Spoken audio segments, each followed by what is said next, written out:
પરીક્ષા પર્વની ગુરુ ચાવીના વિડીયોની અંદર વિદ્યાર્થી મિત્રો આપણે પરીક્ષાનું પેપર કઈ રીતે લખવું અને ગુજરાતીમાં કઈ રીતે સારા ગુણ પ્રાપ્ત કરવા, 90 ઉપર ગુણ કઈ રીતે પ્રાપ્ત કરવા એની સંપૂર્ણ માહિતી આપણે રજૂ કરીશું. ક્યાં ભૂલ થાય, કેવી રીતે માર્ક્સ કપાય આપણા, ક્યાં આપણે મિસગાઈડ થઈએ એ બાબતની આપણે ચર્ચા કરીશું. તો સૌથી પહેલાં વિદ્યાર્થી મિત્રો પેપર સ્ટાઇલ પ્રમાણે આપણે જઈએ તો આપ સૌને ખબર હશે કે આપણા 4 વિભાગ છે. વિભાગ એ, વિભાગ બી, વિભાગ સી અને વિભાગ ડી. આ રીતના આપણા 4 વિભાગ છે વિદ્યાર્થી મિત્રો. તો આપ સૌને ખબર હશે. તો સૌથી પહેલો વિભાગ એ, પછી આપણે બી, પછી સી અને ડીની ચર્ચા કરીશું. તો વિભાગ એની અંદર આપ સૌને બધાને ખબર છે કે 4 માર્ક્સના જોડકા હશે, પછી 4 માર્ક્સની ખાલી જગ્યા હશે. યા તો કયું વાક્ય કોણ બોલે છે, પાત્ર અને ઉક્તિ જેને કહેવાય, આવા કોઈ પણ પ્રશ્નો હશે. એ પછી 2 પ્રશ્નો જે છે એ 1 માર્ક્સના છે અને પછી 2 માર્ક્સના 2 પ્રશ્નો છે અને પછી 2 પ્રશ્નો જે છે એ 3 ગુણના, જેને આપણે મુદ્દાસર કહીશું. જેવી રીતના સેક્શન એની અંદર છે એ જ રીતના સેક્શન બીની અંદર સેમ પ્રોસિજર છે કે ભાઈ 4 માર્ક્સના જોડકા છે, પછી 4 માર્ક્સની ખાલી જગ્યા હશે, પછી 2 માર્ક્સના 1 વાક્યના પ્રશ્નો અને પછી 2 પ્રશ્નો જે 2 માર્ક્સના હશે એમાં ઓપ્શન મળી રહેશે. એ જ રીતના 2 પ્રશ્નો છે જે મુદ્દાસર છે અથવા તો સવિસ્તર કહીએ એ 3 ગુણના છે. જ્યારે વિભાગ સીની અંદર સળંગ તમારે જે ગ્રામર છે એ 20 માર્ક્સનું છે, જેને આપણે વ્યાકરણ કહીએ છીએ. જ્યારે વિભાગ ડીની અંદર 4 માર્ક્સનો અહેવાલ છે, 4 માર્ક્સનો અર્થ વિસ્તાર, 4 માર્ક્સનું સંક્ષેપ અને 8 માર્ક્સનો નિબંધ. તો એ પ્રમાણે કુલ 20 માર્ક્સ થાય છે. તો 4 સેક્શન આપણા 20 ગુણના છે. વિદ્યાર્થી મિત્રો, આપણી અપેક્ષા શું હોય છે અને માર્ક્સ ક્યાં કપાય છે એ બાબતે હું આપને ચર્ચા કરીશ. માની લો કે આપણી એક એક્સપેક્ટેશન હોય કે ભાઈ મારા 90 ઉપર માર્ક્સ આવે. હવે 90 ઉપર માર્ક્સ કેમ નથી આવતા, ક્યાં કટ થાય એની હું સૌથી પહેલાં ચર્ચા કરીશ. તો દરેક વિદ્યાર્થી મિત્રની આશા હોય કે મારા 4માંથી 4 ગુણ આવે. એ જ રીતે બધાની ઈચ્છા હોય કે 4માંથી 4 મારા જે એક વાક્યના પ્રશ્નો છે અથવા તો ખાલી જગ્યાઓ છે એ બધી જ સાચી પડે. માની લો કે સાચી પડી તો તમારા 4માંથી 4 અને બીજી વખતે 4માંથી 4 ગુણ હશે. એ જ રીતના 2માંથી 2 માર્ક્સની આપણી એક અપેક્ષા હોય. પણ આગળ હવે શું બને છે કે તમે કેવો ક્વેશ્ચન લખ્યો છે, તમારી અપેક્ષા કેવી છે, સામેવાળી વ્યક્તિ કેવું તપાસે છે, એ કેવી રીતે મૂલ્યાંકન કરે. માની લો કે તમે સ્ટાન્ડર્ડ લખ્યું છે તો તમે 4માંથી 4ની આશા રાખો છો, પણ બની શકે કે એની અંદર પરીક્ષકે માર્ક્સ 1 ઓછો આપ્યો, મતલબ અડધો ગુણ આપણો કાપ્યો છે, તો આપણો 1 ગુણ કપાયો. એ જ રીતે માની લો કે આમાં 2.5 માર્ક્સ આપ્યા તો 5 માર્ક્સ થાય છે. જ્યારે આપણો પ્રશ્ન બરાબર નથી અથવા તો સામેવાળી વ્યક્તિને બરાબર ના લાગ્યો અને એમણે 4 માર્ક્સ આપ્યા છે. હવે આ બાજુ આપણી અપેક્ષા છે અને સામેની બાજુ શું થાય આ બંનેની ચર્ચા આપણે સાથે કરીએ છીએ. માની લો કે પહેલાંની અંદર આપણું 1 ખોટું પડ્યું, બીજાની અંદર 1 આપણને આવડ્યું નહીં. 1 ખોટું પડે છે, 1 આપણને આવડતું નથી અને બીજામાં માની લો કે સાચું પડ્યું. હવે આપણી અપેક્ષા કેટલી હતી તો કે ભાઈ 4 ને 4 8 ને 2 10 ને 4 14 ને 5 19 ગુણની હતી. જ્યારે આપણી 1 ભૂલ થઈ, આપણને 1 ના આવડ્યું, યા તો પેપર તપાસવાવાળા વ્યક્તિએ તો આપને કઈ રીતે માર્ક્સ આપ્યા એના પ્રમાણે જુઓ તો 3 ને 3 6 ને 2 8 ને 3 11 અને આ 4 15 ગુણ પ્રાપ્ત થયા. હવે આપણી અપેક્ષા કરતાં પહેલા રાઉન્ડની અંદર જ આપણા 4 ગુણ ઓછા થઈ ગયા. સેમ સિચ્યુએશન બીજાની અંદર કે આ 4ની અંદર તમારા 4 સાચા છે, આમાં 4 સાચા છે, આમાં 2 સાચા છે અને પૂરેપૂરા માર્ક્સ આવ્યા. પણ જેમ એ ગ્રુપમાં થયું એમ બીમાં થયું. હવે માની લો કે બીમાં 3 સાચા પડ્યા, આની અંદર પણ 3 સાચા પડ્યા, એકમાં ફરી કહું છું એમ ખોટું પડ્યું અને 1 ના આવડ્યું. આમાં તો માની લો કે ચલો 2માંથી 2 ગુણ આપણા પ્રાપ્ત થયા છે. આની અંદર 4માંથી 4 મૂકી શકે અને આમાં આપણા 3 આવ્યા છે. કેમ કે મેં શરૂઆતમાં જેમ સમજાયું એ જ સિચ્યુએશન બીજી વખત હું ફરીથી સમજાવતો નથી, આપ સમજી જશો. હવે છેલ્લા પ્રશ્નની અંદર પણ એવું થયું કે પેપર તપાસનાર વ્યક્તિએ 4 ગુણ મૂક્યા છે અને આની અંદર આપણા ફરી 4 આવ્યા છે, આમાં 2 મૂકી દીધા છે. તો પહેલા રાઉન્ડ કરતો બીજા રાઉન્ડની અંદર શું થાય એ તમે જુઓ. 4 ને 4 8 ને 2 10 ને 4 14 ને 4 18 માર્ક્સ થયા. જ્યારે આની અંદર 3 ને 3 6 ને 2 8 ને 3 11 ને 4 15 ગુણ થયા. જ્યારે ગ્રામરની અંદર તમે ગમે એટલું ધ્યાન રાખો, હું આપણે આના પછી આગળ સમજાવીશ તમને કે ક્યાં કેવી રીતે આપણી મિસ્ટેક થાય, કેવી આપણી ભૂલ થાય. ક્યારેક આપણે સંપૂર્ણ તૈયારી સાથે ગયા હોઈએ પણ એક વસ્તુના 2 જવાબ આવે અને પેપર સેટર જ્યારે બીજા જવાબને સાચો આપે જે આપણે લખ્યો નથી અને ત્યાં માની લો કે આપણી ગલતીઓ થઈ છે થોડીક આપણી મિસ્ટેક થઈ, થોડી સામેવાળાની મિસ્ટેક થઈ, અને એ પ્રમાણે ગણીએ કે જો તમારું સંપૂર્ણ સાચું હોય તો 20 ગુણ, અને જો આપણી ભૂલ થઈ તો 15 ગુણ છે. એ જ રીતના છેલ્લાની અંદર એક્સપેક્ટેશન આપણી બહુ જ બધી હોય, પણ આપણું લખાણ, આપણું વંચાણ કેવું છે એના આધારે ગુણ પ્રાપ્ત થવાના છે. તો માની લો કે એક તમને પેપર સેટર 3.5 માર્ક્સ આપે છે, એક વ્યક્તિ તમને 3 આપે છે. સેમ સિચ્યુએશન બીજામાં પણ થાય છે, મતલબ બધાની અંદર 3.5 થાય છે, અને આની અંદર 3 મળે છે. આની અંદર એવું બને છે કે તમારો નિબંધ બરાબર નથી થયો અને 6 માર્ક્સ આવ્યા, અને આની અંદર પણ તમને 6 મળે છે. હવે થાય શું કે 3.5 ને 3.5 7, 7 ને 6 13, 13 ને 4 16 બરાબર 17 થઈ જાય છે. જ્યારે 3 ને 3 6 ને 3 9 ને 6 15 માર્ક્સ આવે. હવે વિદ્યાર્થી મિત્રો, આપણી અપેક્ષા કેટલી હતી અને માર્ક્સ કેટલા આવ્યા? તો જો આપણી અપેક્ષા હતી સૌથી પહેલાં 19 ગુણની હતી, બીજા રાઉન્ડની અંદર આપણા 18 ગુણની અપેક્ષા, ત્રીજામાં 20 અને ચોથામાં 17. એ પ્રમાણે આપણે ગણીએ તો 9 ને 8 17, 17 ને 7 24, 4 વિધિ પડી 2 ને 2 4 ને 2 6 ને 1 7 74. તો 90% ઉપર માર્ક્સ આપ મેળવી શકો. 72 માર્ક્સ હોય એટલે સમજી લેવાનું કે 90% થયા. પણ માની લો કે જે બીજા રાઉન્ડમાં મેં સમજાવ્યું હતું એ પ્રમાણે ગણીએ તો પહેલામાં 15 છે, બીજામાં 15 છે, ત્રીજામાં 15 અને ચોથામાં 15, તો 60 ગુણ આપણા પ્રાપ્ત થયા. હવે 60% ગુણ એટલે 80% પણ ગુણ પ્રાપ્ત નથી થતા. હવે આવી ભૂલો કેમ થાય છે એ બાબત ઉપર આપણે વિગતે ચર્ચા કરીએ કે આવી ભૂલો થવાનું એક જ કારણ છે કે આપણી સંપૂર્ણ તૈયારી નથી હોતી, યા તો આપણી એક્સપેક્ટેશન પ્રમાણે પૂછાયું નથી, અને એ નથી પૂછાયું એટલા માટે આપણે જે પ્રમાણે નક્કી કર્યું હોય એ પ્રમાણે બધું આવતું નથી, અને પરિણામે પછી આપણે પસ્તાવાનો વારો આવે છે. હવે વિદ્યાર્થી મિત્રો, આગળ આપણે જોઈએ કે ભાઈ પેપર કેવી રીતના, કેવા પ્રશ્નો છે. કે માની લો કે પહેલાં 4 જે જોડકા હતા એ તમારા 4 જોડકા સાચા પડ્યા, પણ મેં જે હવે પ્રશ્નો જે તૈયાર કર્યા છે એ જાણી જોઈને ઓકવર્ડ કર્યા. કેમ? તો કે જે બાળક હોશિયાર છે, બની શકે કે બાળક બ્રિલિયન્ટ છે, પણ એ પ્રશ્નો એના ધ્યાન બહાર જતા રહેશે, તો એ ધ્યાનમાં લાવવા માટે કે જેનાથી એનો સ્કોર વધે એ માટે જાણી જોઈને મેં હાર્ડ કાઢ્યા છે. આ હાર્ડ પ્રશ્ન પૂછાઈ ના શકે, પણ પૂછાય તો આપણે પાછા પણ ના પડી શકીએ. તો વિદ્યાર્થી મિત્રો, કે જે માની લો કે 4 ખાલી જગ્યાઓ છે, 4 ક્વેશ્ચન છે, કેવા પૂછાઈ શકે? તો સૌથી પહેલો કૃષ્ણરંજન કાર્યક્રમમાં પ્રભાત નહોતું થયું છતાં શરણાઈવાળાએ કયા રાગના સૂર છેડ્યા એમ? તો તમને ખબર હશે કે એ બિભાસના સૂર છેડ્યા. હવે આ પ્રશ્ન કેવો કે આપણી ધ્યાન બહાર જતો રહે, તો આવો પ્રશ્ન ખોટો પડે ત્યારે આપણા માર્ક્સ કપાય છે. વિદ્યાર્થી મિત્રો, થોડું ઝડપી આપણે પૂરું કરીશું કે જેથી સંપૂર્ણ પેપરમાં હું સારો ન્યાય આપી શકું. પ્રશ્ન બીજો છે કે કાળુના ઘરમાં દુકાળ સમયે ખાવાવાળી વ્યક્તિ કેટલી હતી? તો વિદ્યાર્થી મિત્રો, એ ખાવાવાળી વ્યક્તિ 8 હતી. પ્રશ્ન ત્રીજો છે કે શ્રીમદ રાજચંદ્રે લખેલો તત્વજ્ઞાનથી ભરપૂર ચિંતન ગ્રંથ ખાલી જગ્યા છે, તેમાં 3 ઓપ્શન છે, મોક્ષમાળા, પુષ્પમાળા અને રાજમાળા. તો સાચો જવાબ થોડો આપણે ગાઢ કરેલો છે, જે મોક્ષમાળા છે. એના પછી છે હિમાલયમાં એક સાહસ કૃતિમાં લેખક ખાલી જગ્યાની પંક્તિનો ઉલ્લેખ કર્યો છે. તો આ જે ગાઢા અક્ષરે મેં લખેલું છે વોલ્ટર ડલામેર, વોલ્ટર ડાલેટ અને વોલ્ટર ડલામુર. તો સાચો જવાબ છે વોલ્ટર ડલામેર. એ પાઠ છે એ તમે જોજો, પાઠના અંતે જે 4 પંક્તિઓ આપેલી છે એ પંક્તિઓ વોલ્ટર ડલામેરની છે. વિદ્યાર્થી મિત્રો, એવો હાર્ડ પ્રશ્ન છે કે એક રતલ એટલે કેટલા ગ્રામ? હવે શ્રીમદ રાજચંદ્ર છે એનું મૃત્યુ સમયે જે વજન હતું એ કેટલું થઈ ગયું હતું તો એ રતલની અંદર આપેલું છે. તો એક રતલ બરાબર 490 ગ્રામ થાય છે. કેમ કે આ વસ્તુ આપણી ધ્યાન બહાર જતી રહે છે, અને પેપર સેટર જ્યારે આવું ક્વેશ્ચન પૂછી લે છે ત્યારે આપણને ધ્યાન હોવા છતાં પણ આપણને એમ થાય કે આવો પ્રશ્ન નહીં પૂછાય, અને આપણે ધ્યાન બહાર રહેતો હોય છે, અને પરિણામે આપણે ગુણ ખોતા હોઈએ.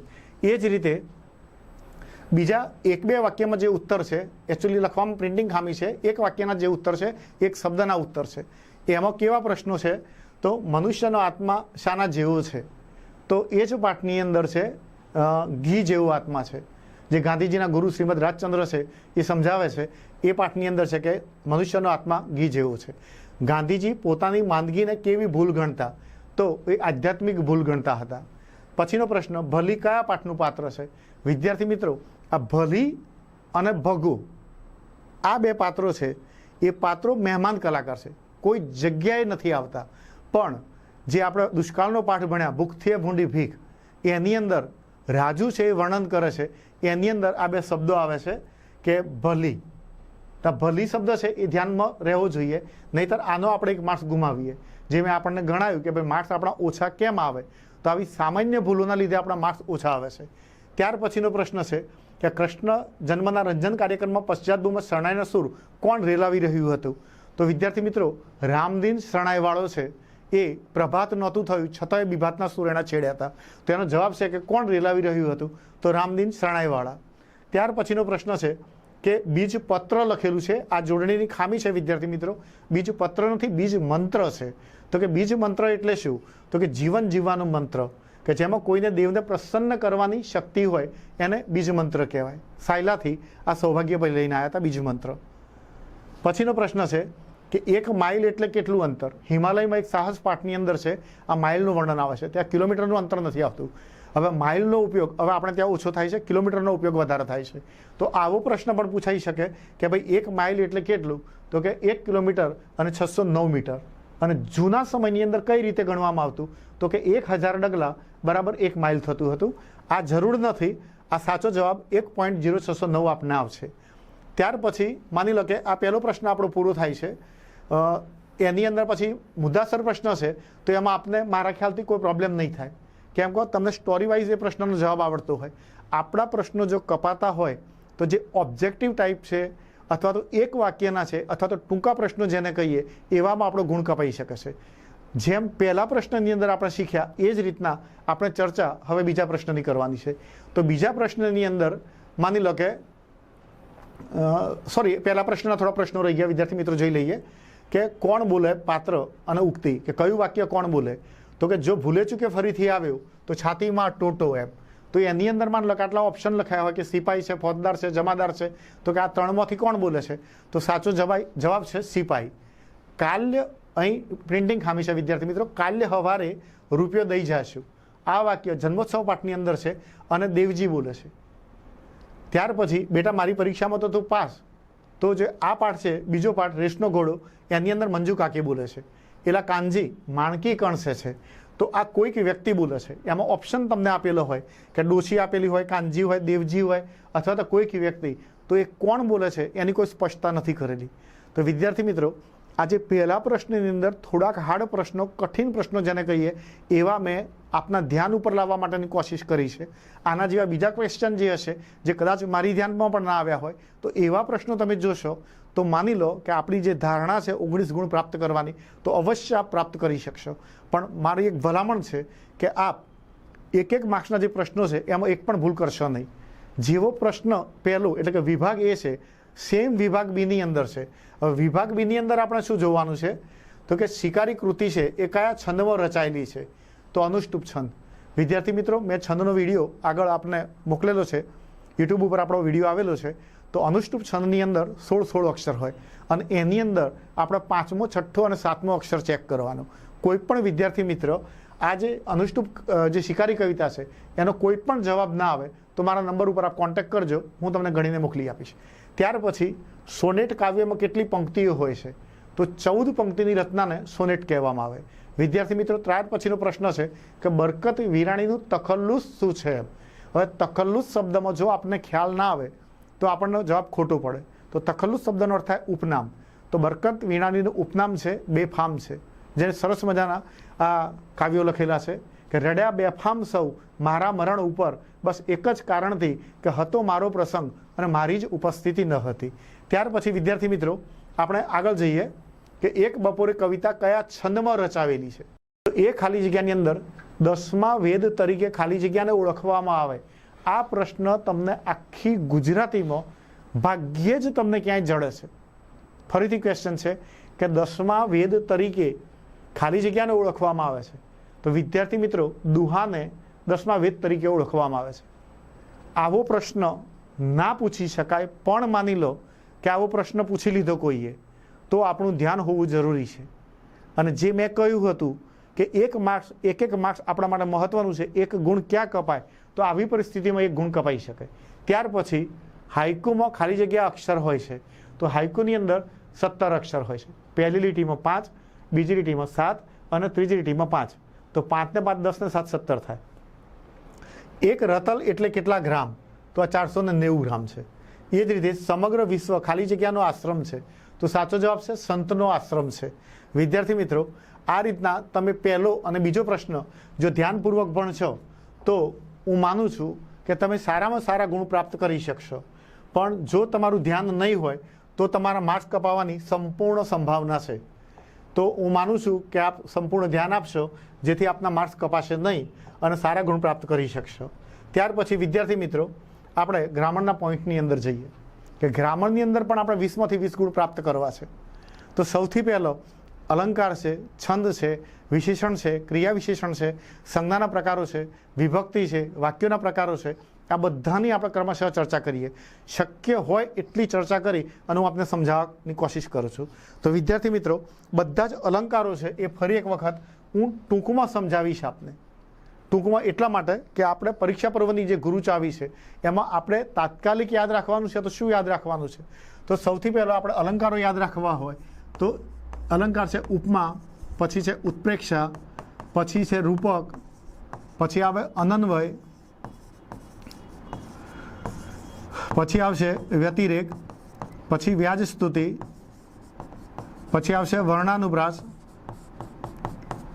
પછી આવશે યમક, યમક પછી આવશે શ્લેષ, શ્લેષ પછી આવશે શબ્દાનુપ્રાસ,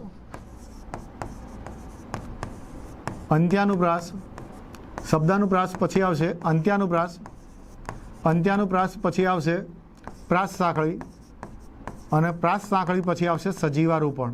હવે મેં વિડીયોની અંદર અગાઉ ટેકનિક બતાવેલી છે, પણ છતાંય જે વિદ્યાર્થી મિત્રો આજે ફર્સ્ટ ટાઈમ વિડીયો જોયો છે એમના માટે પહેલાં 4 અલંકાર તમારે બોલી જવાના ફાસ્ટ, કે ઉપમા, ઉત્પ્રેક્ષા, રૂપક, અનન્વય. અનન્વય બોલો છો, પછી વ અને ય ઉપરથી વ્યતિરેક, વ્યાજસ્તુતિ અને વર્ણાનુપ્રાસ, પછી 2 બોલવાના યમક અને શ્લેષ. શ્લેષનો સ બોલો છો એના જ ઉપરથી શબ્દાનુપ્રાસ અને પછી અંત્યાનુપ્રાસ. છેલ્લા 2 શબ્દો પ્રાસ છે, તો પ્રાસ ઉપરથી પ્રાસ સાંકળી અને સાંકળના સ ઉપરથી સજીવારૂપણ. તો બધા જ અલંકારો ક્રમશઃ યાદ રાખી શકશો. તો વિદ્યાર્થી મિત્રો, હવે બોર્ડ ઉપર નહીં લખી મૌખિક તમને સમજાવીશ. તમારે વિસ્તૃત જાણકારી જોઈતી હોય તો મારા અગાઉના વિડીયોને આપ શાંતિથી નિહાળી લેજો. તો સૌથી પહેલો અલંકાર છે ઉપમા અલંકાર. તો વિદ્યાર્થી મિત્રો, ઉપમા અલંકારની અંદર સરખામણી કરવાની છે રૂપની અથવા તો ગુણની. ઉદાહરણ છે, રાધાનું મુખ ચંદ્ર જેવું છે, પ્રીતિના ગાળ ટામેટા જેવા છે, એ ગાંડાની જેમ જોઈ રહી, એ ગાંડાની માફક હસે છે, દાડમ કળીશા દંત, એના લાંબા કાળા વાળ સુર સરિતાના જલ સમા શંકરશા વિશાળ ખભા પર પથરાઈ રહ્યા હતા. આવા જે સરખામણી કરવામાં આવે એ બધા જ ઉપમા અલંકાર હશે. જ્યારે ઉત્પ્રેક્ષા અલંકારની અંદર વિદ્યાર્થી મિત્રો 3 શબ્દો આવશે, જાણે, રખે અને શકે. તો 3 ઉદાહરણો હું બોલી જાઉં છું કે જાણે તો હૈયું જાણે હિમાલય, રખે શબ્દ ઉપરથી રખે ભાણે જ ના મરે કૃષ્ણએ કર્યો વિચાર, અને શકે ઉપરથી આવે કે બની શકે હું કાલે ઘેર ના પણ હોઉં. તો આ 3માંથી કોઈ પણ એક આવે તો માની લેવાનું કે રૂપક ઉત્પ્રેક્ષા અલંકાર છે. જ્યારે રૂપકની અંદર તમારે મારા બોર્ડ ઉપર લખવું પડશે, બપોર એક શિકારી કૂતરું છે. ફરીથી લખું છું, બપોર એક શિકારી કૂતરું છે. હવે વિદ્યાર્થી મિત્રો, શિકારી કૂતરું શું કરે? તો શિકારી કૂતરું શિકાર કરે. હવે જે આ લખ્યું કે બપોર એક શિકારી કૂતરું છે, જો આપણે એમ લખીએ કે બપોર એક શિકારી કૂતરા જેવું છે તો એ અલંકાર ઉપમા થઈ જશે. જો આપણે એમ લખીશું બપોર જાણે શિકારી કૂતરું તો એ ઉત્પ્રેક્ષા થઈ જશે. પણ સીધે સીધું એક રૂપ દર્શાવવામાં આવે છે એટલે એને ઉત્પ્રેક્ષા અલંકાર રૂપક અલંકાર કહેવાય છે. બપોર એક શિકારી કૂતરું છે એમ ખબર ના પડે તો જ્યારે તમને કોઈ અલંકારમાં સમજણ નથી પડતી, એટલી સમજણ પડે એટલે માની લેજો કે રૂપક અલંકાર જ હશે. શ્યોર હશે એમ નથી કહેતો, પણ બધા જ અલંકારમાં સમજણ પડશે. પણ આ રૂપક છે એ વિદ્યાર્થીઓને લગભગ હાર્ડ પડતો હોય છે. એટલે મારી આ શોર્ટ ટેકનિક કે નથી સમજણ પડતી, એટલી સમજણ પડે તો માની લેજો કે રૂપક છે. પછીના બધા જ અલંકારો એટલા સરળ છે કે એના નામ ઉપરથી આપ તૈયાર કરી શકશો. કે અનન્વય, તો એની સરખામણી જ્યારે એની જોડે થાય તો એ અનન્વય કહેવાય. દાખલા તરીકે મા તે માં, mother is mother, there is no other. પછી આવશે વ્યતિરેક. તો વ્યતિરેકમાં હોય એના કરતાં વધારે વર્ણન કરવાનું છે. ઉપમાન કરતો ઉપમેયને ચડિયાતું બતાવવાનું છે કે ભીમડાનું હૃદય ફૂલથી એ કોમળ છે, તમારી ગાળો ગોળથી એ ગળી છે, ઐશ્વર્યાની વાણી અમૃતથી એ મીઠી છે. તો જ્યારે વધારે વર્ણન કરવામાં આવે છે ત્યારે એને વ્યતિરેક અલંકાર કહેવામાં આવે છે. ત્યાર પછી આવે છે વ્યાજસ્તુતિ. તો વિદ્યાર્થી મિત્રો, વ્યાજસ્તુતિ અલંકારની અંદર કટાક્ષમાં કહેવામાં આવે છે કે જેમાં નિંદાના રૂપમાં પ્રશંસા અને પ્રશંસાના રૂપમાં નિંદા, તો એ વ્યાજસ્તુતિ હોય. ઉદાહરણ તરીકે કે વાહ તમારી બહાદુરી, ઉંદર જોઈને નાઠા, મગન માયકાંગલો નથી, પાપડતોડ પહેલવાન છે. તો આવી રીતના જ્યારે કટાક્ષમાં કહેવામાં આવે ત્યારે સમજવાનું કે વ્યાજસ્તુતિ છે. પછી આવે છે વર્ણાનુપ્રાસ. તો વર્ણ એટલે કે અક્ષર, એકનો એક વર્ણ જ્યારે વારંવાર આવે તો એને વર્ણાનુપ્રાસ કહેવાય. ઉદાહરણ તરીકે વિનુભાઈએ વાડીમાં વટાણા વાવ્યા, ફોઈએ ફોવાની ફાંદ પર ફટાકડો ફોડ્યો. તો જ્યારે વર્ણોનું વારંવાર રિપીટેશન થાય છે ત્યારે એને વર્ણાનુપ્રાસ કહેવાય. જ્યારે યમક અને શ્લેષ આ બંનેનો ડિફરન્સ શું છે? તો કે યમકની અંદર એક શબ્દ 2 વાર આવે છે અને બંને જગ્યાએ અલગ અલગ અર્થ થાય તો એને યમક કહેવાય. ઉદાહરણ તરીકે પતિ તો પતી ગયો, સપનામાં સપના આવી, હે માનવી મારી એક વાત માનવી, એમ દરેક શબ્દ 2 વાર આવે છે અને બંને જગ્યાએ અલગ અલગ અર્થ થાય છે. જ્યારે શ્લેષ કોને કહેવાય? તો કે એક જ શબ્દના એકથી વધારે અર્થ થાય. તમે પસંદ કરેલું પાત્ર પાણી વિનાનું છે. તો વિદ્યાર્થી મિત્રો, એ પાત્ર શબ્દના 2 અર્થ થાય. એક પાત્ર એટલે વાસણ અને એક પાત્ર એટલે નાટકનું પાત્ર. એક સાદું ઉદાહરણ લઈએ કે આ પોતાની ડોલ છે, તો એના 2 મિનિંગ્સ થશે કે પોતાની એટલે આપણી છે, પોતાની એમ વ્યક્તિગત છે, અને પોતાની એટલે ઘરમાં કચરા પોતા કરીએ છીએ એ પોતાની ડોલ છે. તો અર્થ કેટલા થયા? 2. તો જ્યારે ગુજરાતી ભાષા છે દ્વિઅર્થી કહેવાય. એક જ શબ્દના એકથી વધારે અર્થ થાય ત્યારે એ શ્લેષ અલંકાર બને છે. ત્યાર પછી આવે શબ્દાનુપ્રાસ. તો કે જેમાં શબ્દોનો પ્રાસ આવે છે તો એને શબ્દાનુપ્રાસ કહેવામાં આવે છે. દાખલા તરીકે સાટે આજે ગાજે ઓલ્યું હાલડું, સંસારની માયામાંથી કાયાને મુક્ત કરવા ગોવિંદ રાયાની માયા કરો, મિત્રોની સંગતે પંગત પર રંગત આવી ગઈ. તો આવા શબ્દો જ્યારે સરખાવતા હોય ત્યારે એને શબ્દાનુપ્રાસ કહેવાય. એના પછી આવે છે અંત્યાનુપ્રાસ. તો વિદ્યાર્થી મિત્રો, પ્રશ્નની અંદર જ જવાબ છે. જેમ શબ્દાનુપ્રાસ તો શબ્દોનો પ્રાસ, અંત્યાનુપ્રાસ તો અંત્યપ્રાસ. જેની જશોદા માવલડી ચરાવે ગોકુળ ગાવલડી. તો પહેલાની અંદર છેલ્લે માવલડી આવે છે, બીજાની અંદર છેલ્લે ગાવલડી આવે છે. તો જ્યારે માવલડી અને ગાવલડી છેલ્લે શબ્દો આવે તો અંત્યાનુપ્રાસ કહેવાય. જ્યારે પ્રાસ સાંકળી પહેલી લીટીનો છેલ્લો શબ્દ અને બીજી લીટીનો પહેલો શબ્દ સાંકળની જેમ જોઈન્ટ થાય ત્યારે એને પ્રાસ સાંકળી કહેવાય.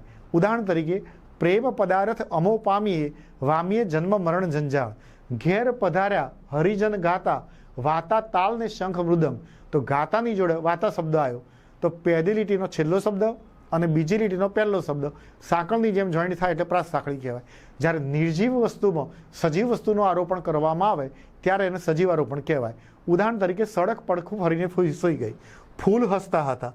ફૂલ છે વિદ્યાર્થી મિત્રો, એ વિજ્ઞાનમાં ભલે સજીવ કહેવાતું હોય પણ સામાન્ય ભાષામાં નિર્જીવ કહેવાય.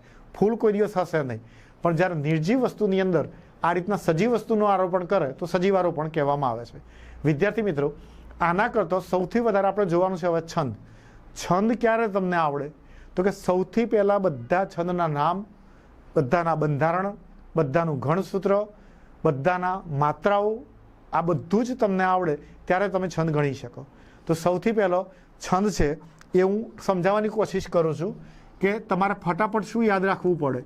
તો સૌથી પહેલો છંદ છે મનહર, પછી આવશે અનુષ્ટુપ. વિદ્યાર્થી મિત્રો, હું શોર્ટમાં લખું છું વધુ સમજૂતી માટે. પછી આવશે પૃથ્વી, પછી આવશે મંદાક્રાંતા, પછી આવશે શિખરિણી, પછી આવશે શાર્દુલ વિક્રીડિત, પછી આવશે સ્ત્રગધરા, એ જ પછી આવશે ઇન્દ્રવજા, પછી આવશે ઉપેન્દ્રવજા, પછી આવશે વસંત તિલકા, અને પછી આવશે માત્રામેળ છંદો આવશે. આ બધા અક્ષરમેળ છે. પછી આવશે માત્રામેળ છંદો, એની અંદર આવશે ચોપાઈ, દોહરો, હરિગીત અને સવૈયા. ફરીથી બોલું છું, ચોપાઈ, દોહરો, હરિગીત અને સવૈયા. વિદ્યાર્થી મિત્રો, ઘણા બધા વિદ્યાર્થી મિત્રોને છંદ નથી આવડતા. કેમ? તો કે આ સિરીઝ તૈયાર નથી હોતી. તો તમારે સૌથી પહેલો કેમ યાદ રાખવું? તો કે ભાઈ મનહર અનુષ્ટુપ પૃથ્વી મંદાક્રાંતા, આ 4 યાદ રાખજો કે મનહર અનુષ્ટુપ પૃથ્વી મંદાક્રાંતા. પછી સ શિખરણી શાર્દુલ વિક્રીડિત અને સ્ત્રગધરા, તો સ થઈ જશે. અને પછી આવશે ઇન્દ્રવજા અને ઉપેન્દ્રવજા, આ 2 થશે. એ જ પછી આને માત્રામેળ છંદોને ફાસ્ટ બોલવાના છે, ચોપાઈ, દોરો, હરિગીત, સવૈયા.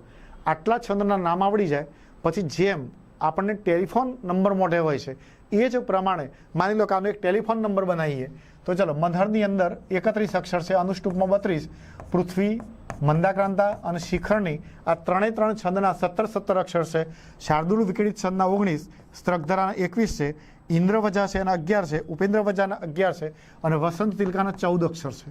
તો આપણે ટેલિફોન નંબરની જેમ યાદ રાખવાનું છે કે 31, 32, 33, 17, 19, 21, 11, 11, 14.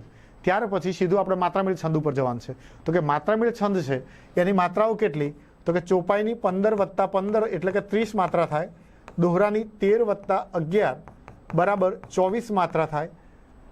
સોરી, અહીં લખવામાં ભૂલ થઈ, થોડું આગળ પાછળ થઈ ગયું છે માત્રાઓ લખવામાં. ચોપાઈ છે એની 15 + 15, દોહરાની 13 + 11, હરિગીતની સળંગ 28 થશે અને સવૈયાની 31 અથવા તો 32 થશે. ફરી બોલું છું, સવૈયાની 31 અથવા તો 32 થશે. તો આને કેમ યાદ રાખવાની છે? તો લેન્ડલાઇન ટેલિફોન હોય એમ કે ભાઈ આને 15 જ ગણજો તમે ખાલી બોલવા માટે, 15 + 15 આવે છે, પણ એમ કે 15 પછી 24, 24માં 4 ઉમેરો તો 28 અને એમાં 4 ઉમેરો તો 32.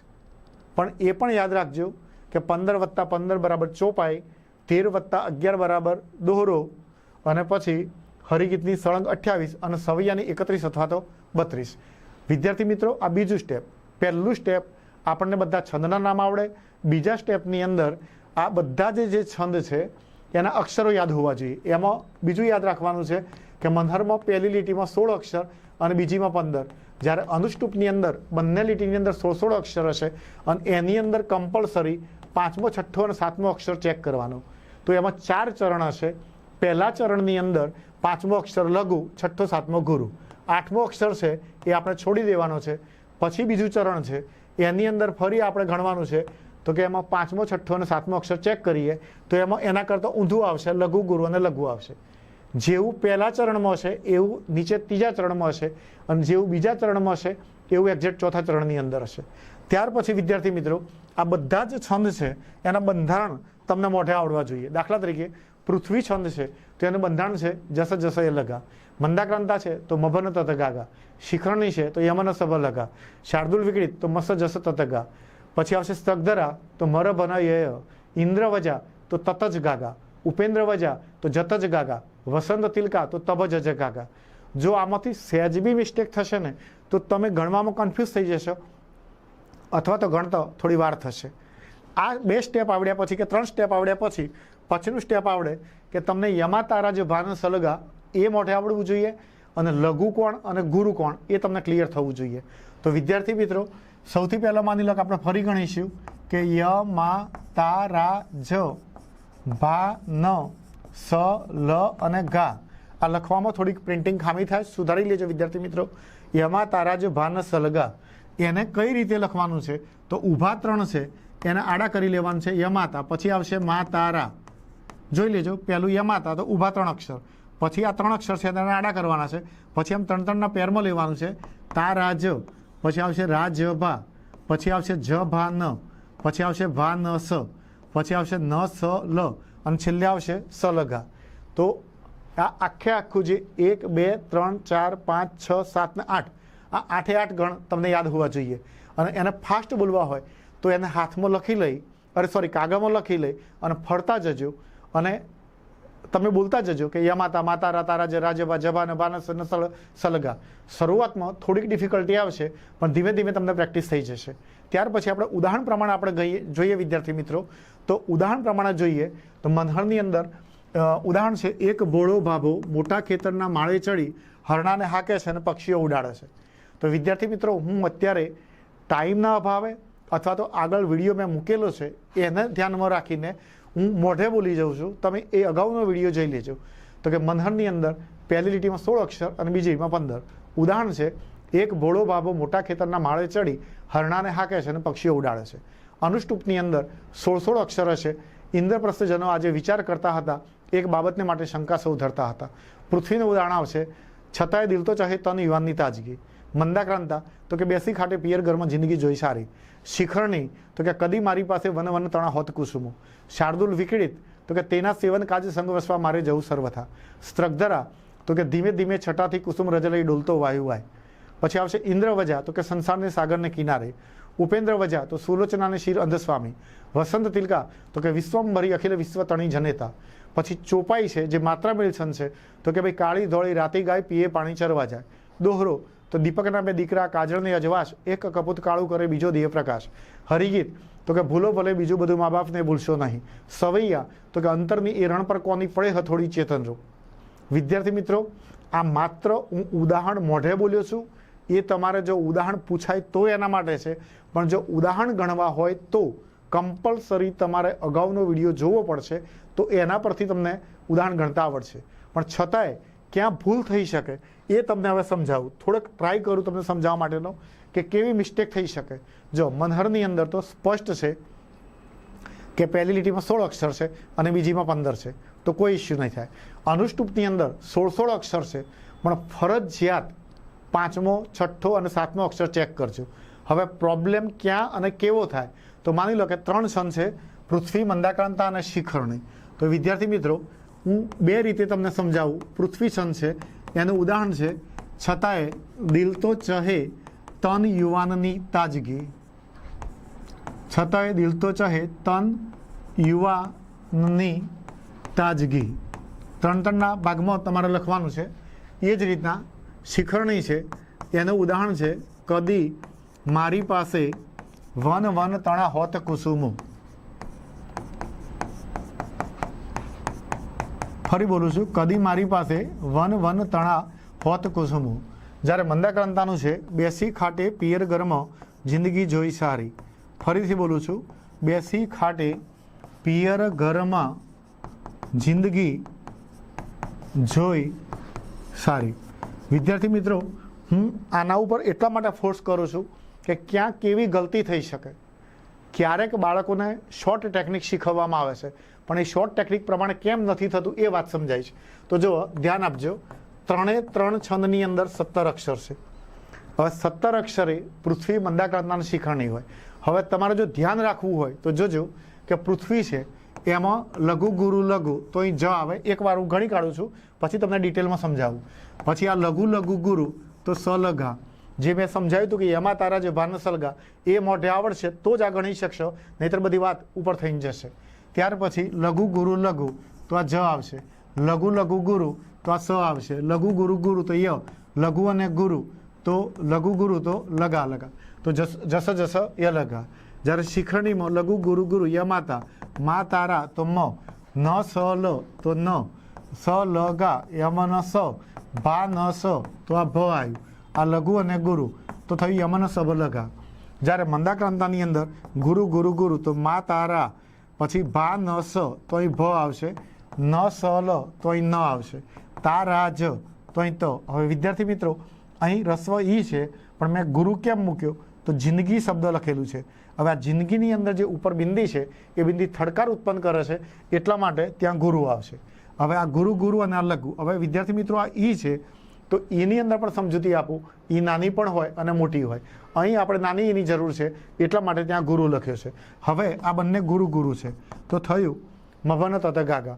હવે ધ્યાન શું રાખવાનું છે કે 3 છંદનું બંધારણ તો આવી ગયું, 3 છંદમાં ક્લિયર થઈ ગઈ. પણ સપોઝ જો બુદ્ધિ દોડાવવી હોય તો જો માની લો કે મંદાક્રાંતા છે તો એમાં 3 ગુરુ છે. શિખરણી છે તેમાં 2 ગુરુ છે. જ્યારે પૃથ્વી છે તો એમાં 1 જ ગુરુ છે. ફરીથી ધ્યાન માટે, આ પૃથ્વી છે, આ શિખરણી છે, હું શોર્ટમાં લખું વિદ્યાર્થી મિત્રો, અને આ મંદાક્રાંતા છે. તો જો શરૂઆતથી જ જો તમે બુદ્ધિ દોડાવો તો ખ્યાલ આવી જશે. માની લો કે પહેલો જ ગુરુ આવી ગયો કે જે ચેન્જ થાય એવો નથી, કોઈ પણ સંજોગોમાં ચેન્જ નથી થાય એવો, તો માની લેવું કે એ આ બંને છંદો બહાર નીકળી જશે. મંદાક્રાંતા હોય એવી ગેરંટી નથી આપતું, પણ ગેરંટી શું આપું કે પહેલો જ ગુરુ હોય તો પૃથ્વી અને શિખરણી રેસમાંથી બહાર નીકળી ગયા. એનાથી ઉલટું માની લો કે પહેલો જ અક્ષર લઘુ છે તો એ મંદાક્રાંતા નીકળી જશે. જ્યારે પહેલો લઘુ અને બીજો લઘુ હશે તો પૃથ્વી શિખરણી હશે. પણ તમે જુઓ કે આની અંદર 1 જ ગુરુ છે, આમાં 2 ગુરુ છે. તો આના ઉપરથી તમે શક કરી શકો, પણ જ્યાં સુધી તમે પૂરું ના ગણો ત્યાં સુધી તમે વિશ્વાસ ના કરી શકો કે આ છંદ છે. કારણ કે નિયમો જો મોઢે નહીં હોય તો શરૂઆતનું તમે ગણી અને અંદાજ લગાવી દેશો તો હરગીજ અંદાજ ખોટા પડવાની સંભાવના છે. હવે આ જ છંદને વિદ્યાર્થી મિત્રો હું જાણી જોઈને તમને સમજાવવા માટે ખોટા ગણું છું. તો તમને એમ થશે કે સાહેબ ખોટા કેમ ગણો છો? તો કેટલાક વિદ્યાર્થી મિત્રો શું કરે છે કે આ અક્ષર બે પ્રમાણે નથી ગણતા અને સીધે સીધી માત્રાઓ મૂકી દે છે. હવે જો તમે સીધે સીધી માત્રાઓ મૂકી દો તો શું પ્રોબ્લેમ થાય તો તમે સમજો.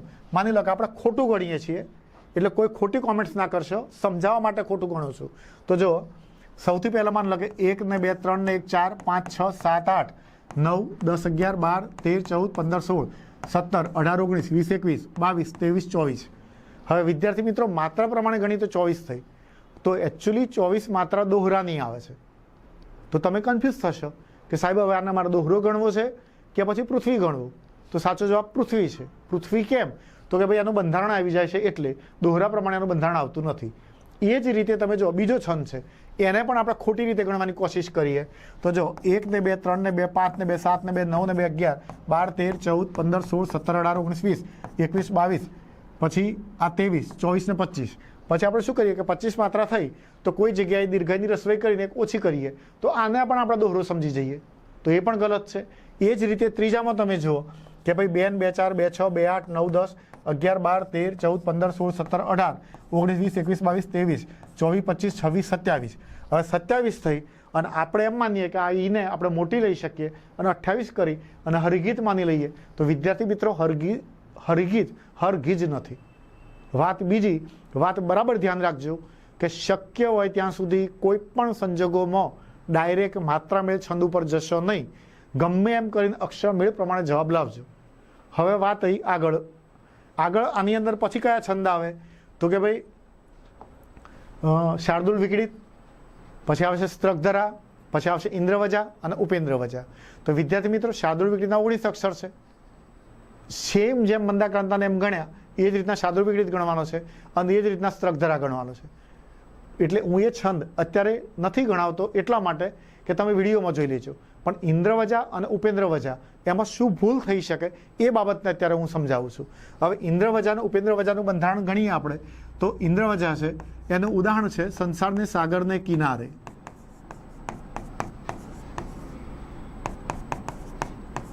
અને ઉપેન્દ્રવજા છે એનું છે સુલોચનાની શિર અંધસ્વામી.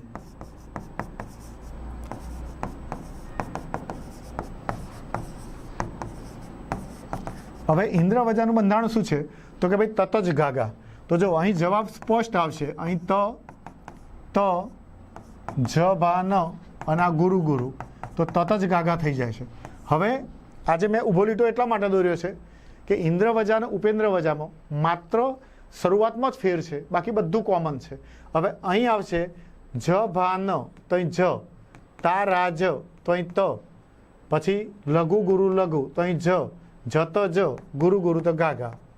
વિદ્યાર્થી મિત્રો મારે શું સમજાવવાનું છે એ વાત ઉપર હવે ધ્યાન આપજો કે માની લો કે આ રસ્વ ઉ છે, નિયમ પ્રમાણે તમે રસ્વ ઉનો દીર્ઘ ઉ કરી શકો, અથવા તો પરીક્ષામાં કોઈ ઉદાહરણ એવું આવ્યું કે આનો દીર્ઘ છે તો આ તત જ ગાગા આવ્યું, તો આ છંદના બે જવાબ આવી શકે. ઇન્દ્રવજા પણ આવી શકે છે અને ઉપેન્દ્રવજા પણ આવી શકે. સેમ સિચ્યુએશન ઉપરમાં પણ બને છે. તો તમે કન્ફ્યુઝ થાવ કે સાહેબ અમારે શું કરવું, તો વિદ્યાર્થી મિત્રો બંને જવાબો સાચા છે. જો હું પેપર તપાસતો હોઉં તો હું બંનેને સાચા આપી શકું. ત્યાર પછી વસંત તિલકા છે, તો વસંત તિલકામાં તમને ખબર છે કે ભાઈ વસંત તિલકાની અંદર 14 અક્ષર છે, વિશ્વંભરી અખિલ વિશ્વતણી જનેતા એ એનું ઉદાહરણ છે. હવે વિદ્યાર્થી મિત્રો માત્રામેળ છંદની અંદર શું મિસ્ટેક થઈ શકે એ તમને સમજાવું છું. તો માત્રામેળ છંદની અંદર માની લો કે ચોપાઈ છે, તો જોજો ચોપાઈમાં શું થાય છે કે કાળી ધોળી રાતી ગાય પીએ પાણી ચરવા જાય. હવે જેવું તમને સમજાવતો કે ભાઈ ખોટું ગણતો શિક્ષક તો પણ તમને સાચું આવડશે. હવે એકચ્યુઅલી આ માત્રામેળ છંદ છે, માત્રામેળમાં માત્રાઓ જ મૂકવાની છે.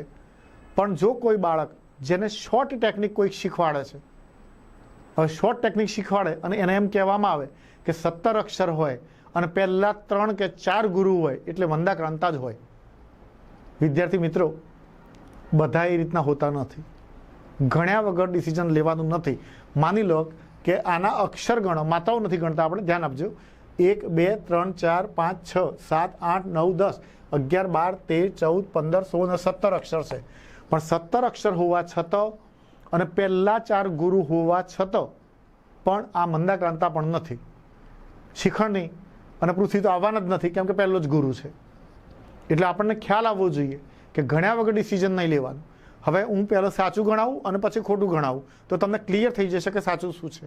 તો વિદ્યાર્થી મિત્રો જો માત્રા પ્રમાણે ગણીએ તો 2 2 4 2 6 2 8 2 10 2 12 2 14 ને 1 15, તો આની 15 માત્રા છે. એ જ રીતના 2 2 4 2 6 2 8 9 10 11 12 13 14 ને 15, તો આ 15 ચોપાઈ આ સાચો જવાબ છે. હવે એના ખોટો ગણીને શીખવાડું એટલે તમને ક્લિયર થાય કે આ સાચો કેમ એમ. તો માની લો કે 3 ગુરુ છે, તો મા તારા તો મ આવ્યું, ફરી ગુરુ ગુરુ ગુરુ તો ફરી મ આવ્યું, પછી ગુરુ લઘુ અને ગુરુ તો ર આવ્યું, પછી માની લો કે ગુરુ ગુરુ અને ગુરુ તો મ આવ્યું, પછી લઘુ લઘુ અને ગુરુ આવ્યું તો સ આવ્યું, અને છેલ્લે ગુરુ ગુરુ કરીએ તો ગાગા. તો મ ર મ સ ગાગા આવું કોઈ છંદનું બંધારણ નથી. એટલે સ્પષ્ટ થાય છે કે આ ચોપાઈ છંદ છે, આ મંદાક્રાંતા નથી અથવા તો બીજો કોઈ છંદ નથી. વિદ્યાર્થી મિત્રો મને વિશ્વાસ છે કે આપને ખ્યાલ આવી ગયો હશે. હવે છંદમાં બીજા ઉદાહરણ હું આપને મોઢે બોલી જાઉં. દોહરો છે તો એની અંદર 13 અને 11 આવશે. આપને વિગતે જો જોવું હોય તો મારા અગાઉના વિડીયોમાં જોઈ લેજો. હરિગીતની અંદર સીધી 28 માત્રા આવશે. સવૈયાની થોડીક ચર્ચા કરીશ કે સવૈયાના અક્ષર 21 આવે છે ઘણા ઉદાહરણોની અંદર. તો વિદ્યાર્થી મિત્રો શોર્ટ ટેકનિક વાપરે કે સર 21 એટલે સ્ત્રકધરા આવે. પછી સવૈયામાં બીજી શું ભૂલ કરે કે માની લો કે સવૈયાનું એક ઉદાહરણ આપણે ગણીએ કે જેમાં 21 અક્ષર છે. ઉદાહરણ તરીકે અંતરની એરણ પર કોની પડે હથોડી ચેતનરૂપ. હવે તમે જોજો તો આના અક્ષર છે 21 છે. તો કેટલાક વિદ્યાર્થીઓ 21 અક્ષરમાંની અને સીધું લખી નાખે કે સર સ્ત્રકધરા છે. વાત નંબર બીજી, જો સ્ત્રકધરા હોત તો પહેલા 3 ગુરુ હોત. તો એ પહેલા 3 ગુરુ નથી એટલે સાબિત થઈ ગયું કે આ અક્ષર મેળ નથી. હવે બીજી ભૂલ ક્યાં થાય કે જ્યારે બાળક ગણે છે આખું સાચું. ઉદાહરણ તરીકે જો તો જો 2 ને 1 3 ને 1 4 ને 2 6 ને 2 8 9 10 11 12 13 14 15 16 17 18 19 20 21 22 23 24 25 અને પંક્તિનો છેલ્લો અક્ષર જરૂર જાણે તો ગુરુ ગણવાનો. અંતરની એરણ પર કોની પડે વિદ્યાર્થી મિત્રો હથોડી શબ્દ લખવાનો રહી ગયો મારે. હથોડી ચેતનરૂપ તો મેં ઉપર લખી નાખ્યો છે. તો એની માત્રાઓ ગણીએ 1 ને 2 3 ને 2 5. તો ફરી ગણીએ કે 2 ને 1 3 ને 1 4 ને 2 6 ને 2 8 9 10 11 12 13 14 15 16 17 18 19 20 21 22 23 24 25 27 28 29 30 31 32 માત્રાઓ થઈ ગઈ. ફરી ઉદાહરણ બોલી જાઉં છું. અંતરની એ રણ પર કોની પડે હથોડી ચેતનરૂપ. હવે 32 માત્રાઓ થઈ. હવે મારે શું સમજાવવું હતું કે જ્યારે 32 માત્રાઓ થઈ જાય છે બાળક છેક સુધી સાચું ગણે છે પણ પછી શું કરે છે લખે છે શું કે સર 32 અનુષ્ટુપ આવે. વિદ્યાર્થી મિત્રો અનુષ્ટુપના અક્ષર 32 છે. અનુષ્ટુપની માત્રાઓ 32 નથી. માત્રાઓ સવૈયાની 31 અથવા તો 32 છે. તો આ વિદ્યાર્થી મિત્રો આપ ખાસ ધ્યાન રાખજો તો આપને કોઈ પ્રોબ્લેમ નહીં થાય. વિદ્યાર્થી મિત્રો હવે આગળના સ્ટેપ ઉપર જઈએ કે ભાઈ ચલો છંદમાં કોઈ વાંધો નથી આવવાનો, અલંકારમાં વાંધો નથી આવવાનો, કેમ કે આપના એક ટોપિક્સ એવા છે કે જેની અંદર આપણે માર્ક્સ લાવવા જરૂરી છે. અને જ્યારે માર્ક્સ લાવવા જ્યારે જરૂરી બને છે ત્યારે શું બને છે કે ભાઈ ક્યારેક એવું બને છે કે માર્ક્સ લાવવામાં આપણી નાની નાની મિસ્ટેકો થતી હોય. તો થોડાક મેં ઉદાહરણો એના માટે લખી કાઢ્યા છે કે ભાઈ શરૂઆત કરું છું થોડી જોડણીથી. આ લખી એટલા માટે લાવ્યો કે જે કહેવું હોય એ અમુક વખત રહી જતું હોય છે કે આપણી ક્યાં મિસ્ટેક થતી હોય તો એના માટે મારા કાગળનો ઉપયોગ કરવો પડે છે વિદ્યાર્થી મિત્રો. તો સૌથી પહેલાં આપણે 2-3 જોડણી જોઈશું કે જોડણીની અંદર આપણે કઈ જોડણીમાં ભૂલ થાય છે. તો સૌથી પહેલાં જો વિદ્યાર્થીની શબ્દ છે તો વિદ્યાર્થીની હું બોર્ડ ઉપર જે લખું છું આ 100% સાચું છે. જે કેટલાય વિદ્યાર્થીઓને આ વાતની ખબર નહીં હોય અને ના હોય સ્વાભાવિક છે, બચ્ચા છે. તો જો વિદ્યાર્થીની આ સાચી જોડણી છે. એ જ રીતના બીજો શબ્દ છે ગુજરાત વિદ્યાપીઠ. તો ગુજરાત વિદ્યાપીઠની અંદર વિદ્યાર્થી મિત્રો આ ગુજરાતના પહેલા ગની અંદર દીર્ઘ ઉ જ આવે છે. એ જાણી જોઈને ભૂલ કરવામાં આવી છે. એ જ રીતના આપણે ડાંગવાનો વાળો પાઠ છે એની અંદર એક શબ્દ આવે છે બુભુક્ષુ. તો નિયમમાં અમુક વખતે એવું આવે કે જ્યારે 2 ઉ સાથે હોય તો પહેલો રસ્વ ઉ આવે અને બીજો દીર્ઘ ઉ આવે છે. આ ફિક્સ જ છે. પણ આ જોડણીની અંદર બુભુક્ષુ શબ્દ છે એમાં 3 રસ્વ ઉ આવે છે. એ જ રીતના વિદ્યાર્થી મિત્રો બીજો એક પ્રશ્ન છે કે 4 પિરિયડ પછી શું પડે સ્કૂલમાં. તો આપણે રિશેષ શબ્દ બોલતા હોઈએ તો બોલવામાં આપણે જે સ વાપરીએ છીએ અને લખવામાં જે સ વાપરીએ છીએ એ બંને વચ્ચે ડિફરન્ટ છે. તો તમારે આ જોડણીની અંદર ખાલી આ સમજાવવા માટે મેં ટ્રાય કર્યો છે. તો આટલી વસ્તુનું તમે ખાસ ધ્યાન આપજો કે આવું નાનું ધ્યાન આપશો તો તમારા માર્ક્સ નહીં કપાય. એ જ રીતના વિદ્યાર્થી મિત્રો તમારા અર્થભેદ આવશે. તો કે અર્થભેદની અંદર શું થાય છે તો હું હવે મોઢે સમજાવીશ, એ લખવાની જરૂર નથી.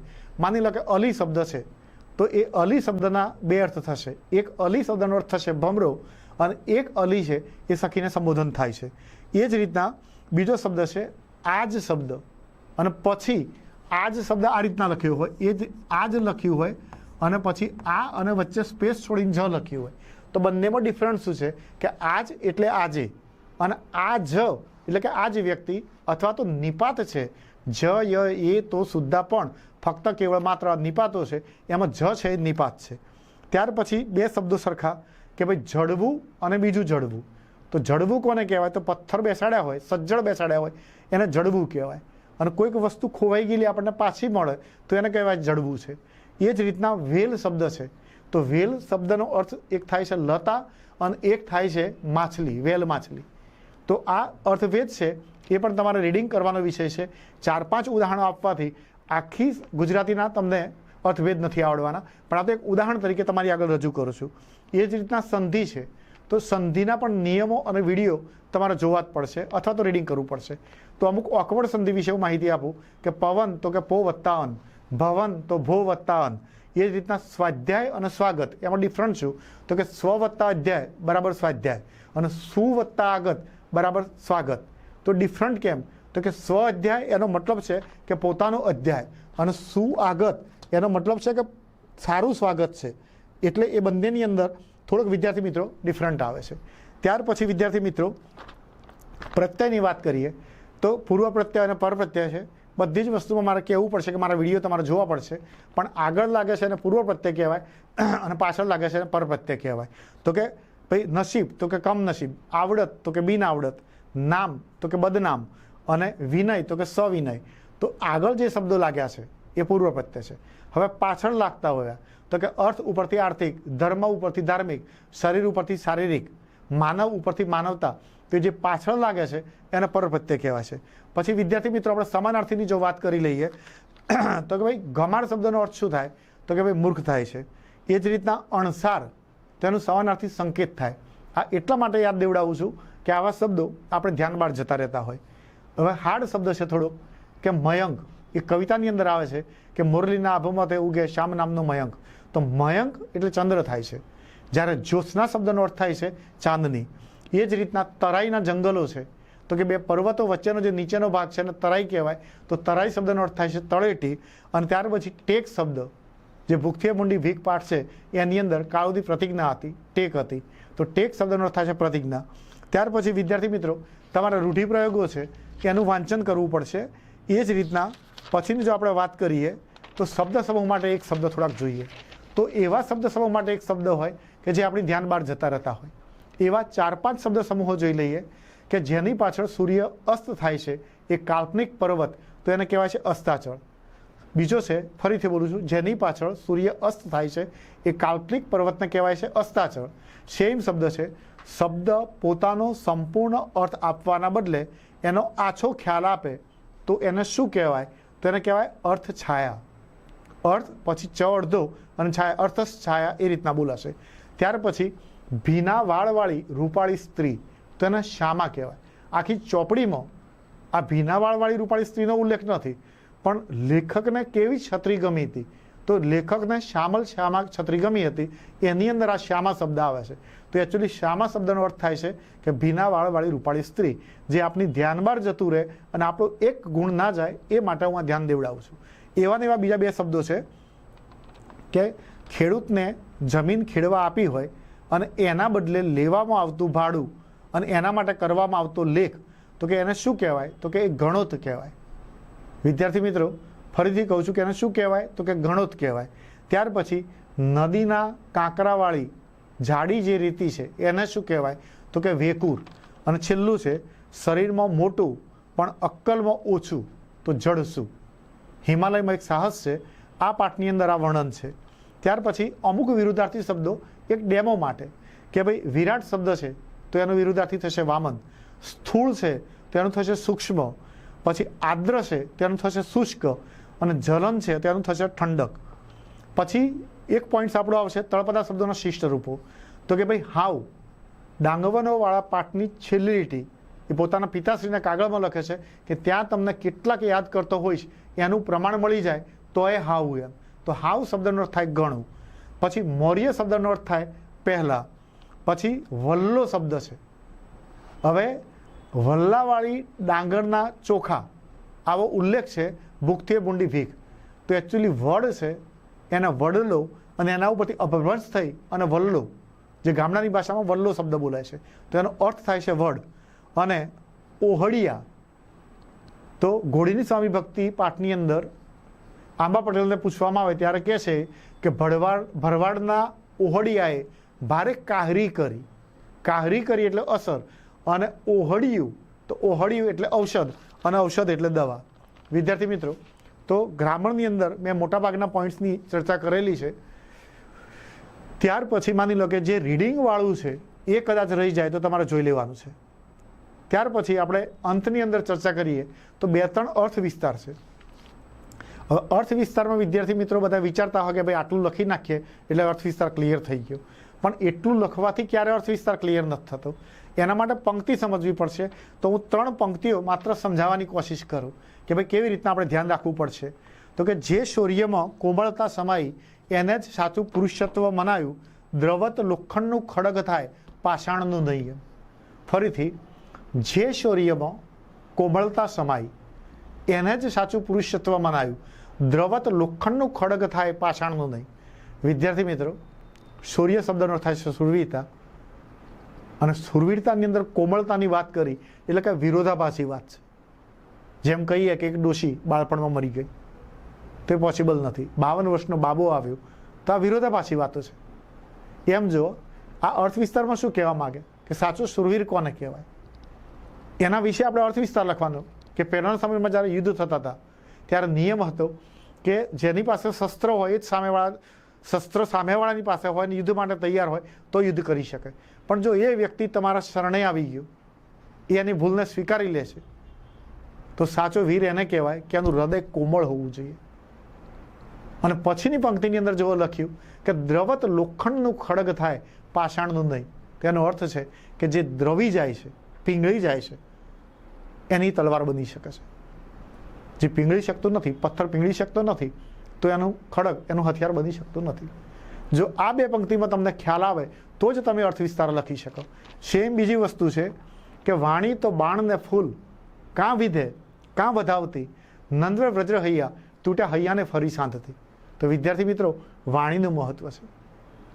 કે એક દ્રૌપદી જ્યારે એક વાક્ય બોલી હતી કે અંધે કા પુત્ર અંધા, અને આ વાણીના પ્રભાવના લીધે જ્યારે આખું મહાભારત સર્જાયું છે, ત્યારે આ વાણીનું કેવું મહત્વ છે કે વાણી કેવી છે, તો કે ભાઈ વાણી બાણ જેવી પણ છે અને વાણી ફૂલ જેવી પણ છે. કાં તો વિધિ નાખે છે અને કાં તો વધાવી લે છે. જીભ છે, ભગવાને શરીરમાં બધા અંગો 2 આપ્યા, જીભ 2 કાપી છે. એ ભલે ખાવાનો પણ ટેસ્ટ કરે છે, ખોરાક પચવવાનું પણ કામ કરે છે, પણ બોલવાનું કામ પણ એ કરે છે. નાના નાના ટૂચકા જોક્સ તમે સાંભળ્યા હોય કે દાંત અને જીભ વચ્ચે ઝઘડો થયો હતો, દાંત જીભને દબાઈ દેતા હતા, તો જીભે એક જ વખત કહ્યું કે મને એકલી જોઈને દબાવશો નહીં. કે તો કે કેમ, શું કરી લઈશ, કે તું એકલી છું. તો કે કોઈક પહેલવાનને ખાલી એક જ ગાળ બોલીશ ને તો બધા બહાર આવી જશે. તો વિચારો, એ જીભનો પ્રભાવ છે. કહેવત છે કે જીભમાં નમી, જીભમાં અમી તો દુનિયા નમી. તો કે વાણીનો પ્રભાવ કેવો છે એના વિશેનો અર્થ વિસ્તાર છે. તો એના વિશે આપણે લખવાનું છે. હું તો ખાલી અત્યારે પંક્તિઓ સમજાવું છું. અને છેલ્લો અર્થ વિસ્તાર છે, નથી દુર્ભેદ્ય બીજા કોઈ બંધનનો સ્નેહ સમા, કાષ્ટને કોરી શકતો અલી લાચાર છે પદ્મમાં. કે પ્રેમના બંધન જેવું બીજું કોઈ બંધન નથી. કાષ્ટ એટલે લાકડું, કોરી શકતો મતલબ કાણું કરી શકતો, અલી એટલે ભમરો, અને અગાઉ આપણે વાત કરી એમ અલી એટલે સખીને સંબોધન પણ થાય છે. તો કે જે ભમરો લાકડાને કોરીને બહાર નીકળી જાય છે, એ જ ભમરો કમળના પાન ઉપર, પુષ્પ ઉપર એ બેઠો હોય અને સાંજના સમયે કમળ છે, ખીલેલું છે, એ આમ બીડાઈ જાય છે અને ફિટ થઈ જાય છે, ભમરો અંદર છે. પણ એ ભમરાને કમળની સુગંધ ગમે છે, અને કમળની સુગંધ ગમે છે એટલે કમળની બહાર નથી નીકળી શકતો. જે ભમરો લાકડાને કોરીને બહાર નીકળી શકતો, એ કમળમાંથી એટલા માટે નથી નીકળતો કે ત્યાં સ્નેહનું બંધન છે. અને એટલા માટે જ અર્થ વિસ્તાર લખાયો કે ભાઈ નથી કોઈ બીજા બંધનનો સ્નેહ સમા, કાષ્ટને કોરી શકતો અલી લાચાર છે પદ્મમાં. કે પ્રેમનું બંધન દુનિયામાં એવું છે કે એના બંધનને કોઈ તોડી નથી શકતું. અને પ્રેમના બંધન તમે સાંભળ્યા છે, મિત્રતાના બંધનો સાંભળ્યા છે કે ખુદ કૃષ્ણ ભગવાનના દ્વારા સુદામા આવે છે તો કૃષ્ણ ભગવાન પોતે દોડીને જાય છે.